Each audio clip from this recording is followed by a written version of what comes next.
I've been using MPD, the music player daemon, alongside the front-end interface, whatever you want to call it, NCMPCPP for a very, very long time. This is a great music player combination. MPD gives you a lot of freedom about the client you want to be using, and I think it's ultimately great. But if you don't want to be using MPD, it's not the only option out there, and maybe you want to go and try out something like MusikCube instead. Unlike MPD and all of the clients for it, MusikCube is a self-contained audio player, audio library, and also audio server. And I'll talk about that audio server functionality in just a bit, because my phone gets involved for that. First thing that's going to happen when you open up this application is you're going to be very confused because it has no idea where any of your music is. So first thing you need to do is press the S key. That will take you over to the settings screen. Now, unlike many terminal applications out there, this actually has a bit of mouse support, so I can actually go and click on this window here and it will work fine. Obviously, being inside of our terminal, we can go and use our keyboard as well. Whatever you feel comfortable with, it's going to do it perfectly fine.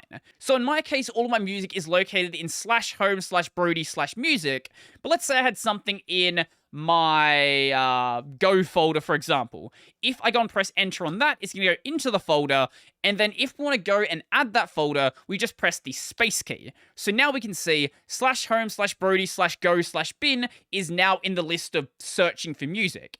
Now, for any of these directories, they are going to be searched recursively. So if you go and select something like your root directory or your home directory, it's going to search most of your system. So make sure you get as close to the music as possible without cutting out anything you actually need. Now, you probably already noticed, but any of the navigation keys are going to be listed in this section down the bottom here. So pressing the A key, or if we want to, we can actually go and click on this section with our mouse, will take us back to our library. In here, we have a couple of different areas. We have the browse section, which is going to let us browse based on different categories. We have the filter section to actually search for something. We have the track section, which is just basically a giant list of tracks. We have the play queue, the music that you are currently playing, and then the last one is settings, which will take you back to the settings screen. I'm actually going to get rid of the bin in here because we don't actually need it. Pressing backspace on anything on the right-hand side is going to remove it. So in the browse section, if you want to change what I guess the sorting criteria is, that is done by pressing a couple of numbers. Now, the default value, which is sorting by artist, is set to 1. If we go and press 2, that is going to sort by the album. 3 is going to sort by the genre. 4 is going to sort by the album artist. 5 is going to sort by the playlist you have. And then 6 is basically going to be a catch-all for other things that might exist. So in here we have album, album artist, comment, directory, genre, total discs, and year. Some of these you might see are repeated from the numbers we saw before, others are going to be new. And obviously none of this sorting besides, I guess, the directory is going to work properly unless you have the metadata on those files actually set properly. In my case, a lot of my music doesn't have that, so the sorting is going to look a little bit weird. The directory sorting actually has a really cool feature. So, like with on the settings screen, where pressing enter on a folder will take you inside of that folder, the exact same thing is possible here as well. So if you don't want to see all of the songs in that genre, or however you got stuff sorted, maybe it's by an artist or something like that, and you want to see it by the album instead, then we can actually do it like this. If we then go and press the double dot key, that'll take us back to the overall folder. And obviously, none of this sorting besides, I guess, the directory is going to work properly unless you have the metadata on those files actually set properly. In my case, a lot of my music doesn't have that, so the sorting is going to look a little bit weird. Now, from any of these interfaces where you can see tracks, whether it's browse, tracks, play queue, or anything like that, if you want to start playing a song, all you need to do is go to that song, so make sure that song is highlighted, and then press the enter key. Then it's going to start playing. If you want to pause that song, all you need to do is then press the space key. Now, along the bottom of the screen, you can see the standard sort of controls you'd expect to be there for basically any sort of audio player. These can be controlled with your mouse if you really want to. So clicking somewhere along the audio bar is going to change the volume. Clicking somewhere along the playback bar, whatever you want to call it, That'll work as well. And then clicking on the shuffle and repeat is going to change those values as well. Instead of doing that, though, you can go and press the tab key until that area is selected, and then control it with your arrow keys. So left and right is going to change our volume here, and then if we go and press tab again, now we're selected on the playback bar, and we can go and jump around in that track. This doesn't work for the shuffle and repeat, but that does have a hotkey as well. When you see the bindings for the interface jumps, you probably think the rest of the bindings are pretty sensible. You are completely wrong. They are designed by a crazy person. So if we go and press the I key, that raises our volume level, and the K key is going to lower it. Pressing the L key is going to go to the next track. Pressing the J key is either going to go back to the start of the track if the track's been going for a bit, or go to the previous track. The O key will jump you forwards in a song, and then the U key will jump you backwards. If we press the dot key, the full stop, decimal, whatever you want to call it, that is going to change our repeat status, and then pressing the comma key is going to change our shuffle status. Now, the filter and track section basically work like you'd expect them to. The filter section is for searching for stuff and sorting by the different metadata you've got set, and then the track section is basically just a giant list of all of the tracks that are available. But the play queue actually has a really, really cool feature. So the play queue is whatever you are currently playing right now. So right now I've got a playlist loaded. If I go back over to this and I select a song inside of this list, it's actually going to go and populate it with every single song inside of this list.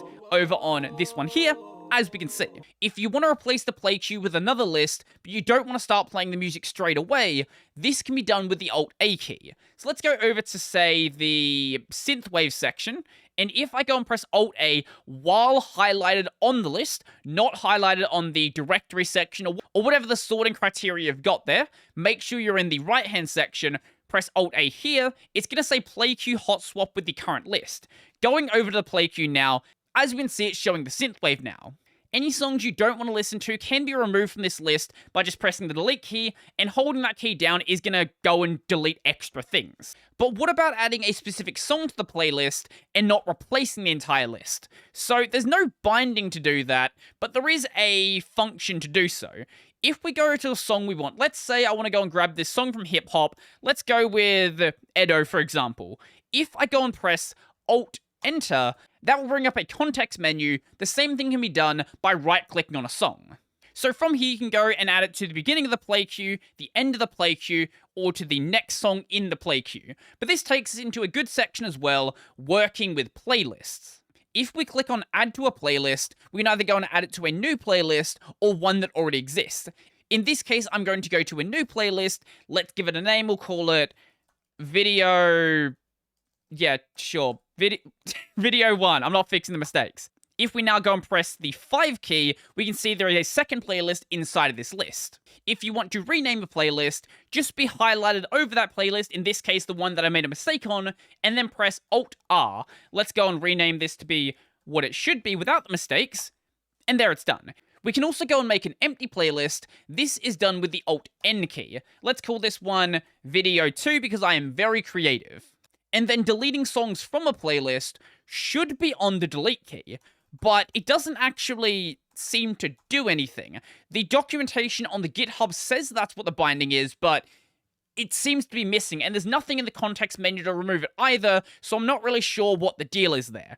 But pressing the delete key on the playlist itself will give you the option to delete it. I'm going to say yes, and now it's gone. Now the interface is a little bit basic. Like, it's not the best looking application out there. Sure, you could probably spend like a good couple of weeks making it look a little bit pretty, but for what it is, it works, it does everything it needs, and the looks can worry later. Now, getting this working is pretty easy. All you need to do is go into the settings. From here, you need to make sure the IP address of your computer is inside of this section. So my local IP is 192.168.0.19. Obviously, yours will be different. Go and check on your system. And then the port numbers here, these are the default ports, but if you want to change them in the settings on MusikCube on your computer, then make sure you change them in the settings on the application as well. Now, out of the box, do not use this network functionality outside of your local network. It is set up with literally zero security, And that would be a very bad idea. Now, if you want to go and do that, there is some instructions over on the GitHub page. I haven't gone through them myself because in my case, I don't really care enough to do it, but it involves setting up things like Nginx and Certbox and things like that. It's not that difficult, but it is a little bit of stuff you might need to do. Like most Linux applications out there, especially those designed around a terminal, there are config files you can go and modify by hand. But because this application is made to run on Windows and macOS as well, there is actually a configuration interface built into the application. So we can go and modify things like our keybinds, we can go and modify things like our server setup. This is where we'll change things like our port number. We can go and modify any of the advanced settings. We can go and check for updates. We can configure some plugins. This does have a plugin system. Whether you can find any plugins for it is another question, but it is there. In my case, the only settings I really feel like changing are fixing some of the absolute insane default key bindings. So in my case, changing things like the raising the volume and lowering the volume from being on I and K to being on something like V and capital V or something else remotely sensible, I would probably go and rebind a lot of the keys in this application to make them fit in the way that I typically use players like this. But for me, I am not exactly looking to leave MPD and NCMPCPP. As I said at the start, I think this is an absolutely fantastic way to listen to audio on Linux. It's a great media player. But if you're not using it, or maybe you want to try out something new, I honestly think that MusikCube is certainly a good place to go. This application has been in development for God knows how long, way longer than I've been using Linux, way longer than I've even heard about Linux. This has been a project for a very long time, and I don't expect it to stop anytime soon. So go give MusikCube a shot and I guess see what it's like. If you don't enjoy it, you can always go back to whatever your old solution was. Maybe it's just playing tracks in VLC. I know people who actually do this. I don't know why, but it's their system. They can do what they want. Anyway, if you like this video, I'm going to go and like the video. And if you really like the video and you want to become one of these amazing people over here, go check out my Patreon, subscribe to Brodie Pay, linked in the description down below. I've got a podcast called Tech Over Tea available basically anywhere. I've got a gaming channel called Robertson Plays. That's going to be it for me, and I'm out.